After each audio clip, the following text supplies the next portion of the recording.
Do you ever feel like a failure? Hindi ka naman nag-failed eh. Nakakita ka lang ng 10,000 ways, pero hindi nag-work. Pero hindi ka failed, di ba? Kung minsan kasi tayo nararamdaman natin na failure tayo or failed tayo. Kung minsan ginagawa na natin lahat-lahat. Ginagawa natin lahat ng bagay, lahat ng alam natin gawin, ginagawa natin. Pero pakiramdam natin, failed pa rin tayo. Kasi may mga dahilan kung bakit natin yung nararamdaman.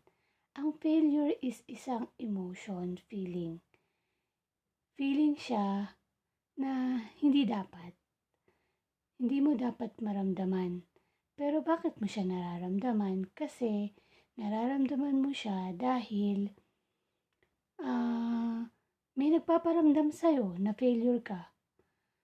Kung minsan yung mga family mo, minsan naman yung teachers mo, kung minsan naman yung mga kaibigan mo, o yung mga kasama mo sa work, diba? Kaya mo nafe-feel yung failure. Kaya mo nafe-feel na failure ka. Pero sa totoo, hindi ka failed. Hindi lang nag-work yung ginawa mo o yung mga paraan na ginawa mo. Pero hindi ka failed kasi tayo kadalasan ang tinitignan natin yung nakikita ng mata natin. Yung reality. Yung failure feelings, hindi naman siya reality. Hindi naman yung reality or hindi siya real. Feelings lang siya eh. Emotion lang siya. So, hindi yun yung real. So, hindi nakikita ng emotion yung pinaka-real. Bali, tayo kasi, yung mga ginagawa natin, nakikita nila na failed, pero, or nakikita ng iba na failure, pero hindi nila alam kung paano yung ginawa. Diba?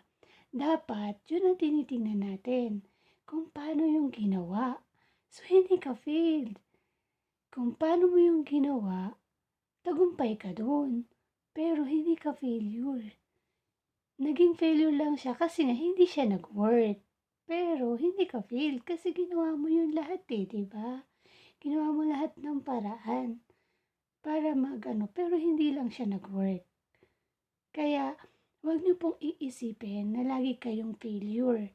Huwag niyo po yan ilalagay sa isip niyo. Huwag niyo ilalagay na huwag niyo ilalagay sa utak niyo lagi na, ay, ano na naman ako, hindi na naman tama yung ginawa ko, ay ganito. Hindi po, mali po yun. Lagi niyong tatandaan na ang failure, ginagamit po siya para maging stepping stone mo. Para maging stepping stone mo sa tagumpay mo. Kasi dapat ganun po ang paggamit nun. Hindi siya yung magiging stepping stone mo para mas lalo kang bumagsak. Hindi po ganun yun. Pag nagkamali ka, gamitin mo yun para bumangon. Para umano ka, magtagumpay ka. Kasi nagkamali ka na dun, di ba? So, gamitin mo siya bilang stepping stone. Gamitin mo siya as encouragement. Huwag mo siyang titingnan na as failed. Huwag mo siyang titingnan na pagkakamali or mali. Gawin mo siyang stepping stone. Hanapin mo lagi yung sa negative things, hanapin mo lagi yung positive. Yun po ang gawin mo para hindi ka mag-failed. Huwag kang pumaligid sa mga taong negative. Pumaligid ka lang sa mga taong positive. Yun po ang dapat para hindi ka mag-fail. Kasi pag lagi kang nasa negative, talagang mag-fail ka. Talagang magano ka. Pero it's only emotion. Lagi niyo pong tatandaan, emotion yan at ma-change mo yan. Lagi mong i-celebrate yung pagiging tagumpay mo. Kung paano mo ginawa yung isang bagay, kung paano mo siya na, lagi mo siyang bigyan ng celebration. Huwag mo siyang hahayaan na makitang as failure. Kasi nga, hindi ka naman failed. Walang failure, hindi ka nag-failed. Ginawa mo naman lahat ng paraan eh. Hindi lang nag-work. Diba? Yun. Hindi lang nag-work. Hindi ka failed. So, kaya po, ayan, sana po may matutunan kayo. Lagi niyo pong tatandaan na ang failure or ang pagkakamali ay ginagamit siya as a stepping stone. Okay? Para magtagumpay ka. Hindi para bumagsak ka. Okay po? Marami po salamat. Ito po si Lea Rosales na nagsasabing, make your life better.